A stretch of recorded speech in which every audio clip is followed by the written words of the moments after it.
నమస్కారం, ఘంటారావానికి స్వాగతం. ముందుగా ప్రధానాంశాలు మరోసారి. నంద్యాలలో వైఎస్ విగ్రహంపై దాడి చేసింది వైసీపీ వాళ్లే.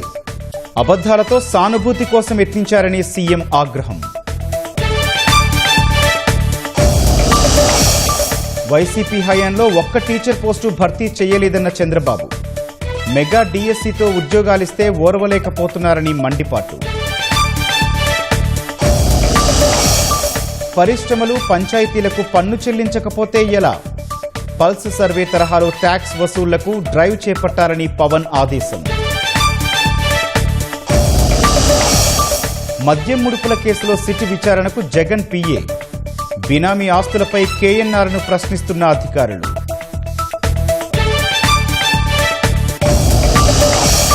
నీటి పునఃపరీక్ష అకస్మాత్తుగా సీబీటీలోకి మార్చడం అసాధ్యం. కంప్యూటర్ ఆధారిత ఎగ్జామ్ నిర్వహించాలన్న పిటిషన్ తిరస్కరణ.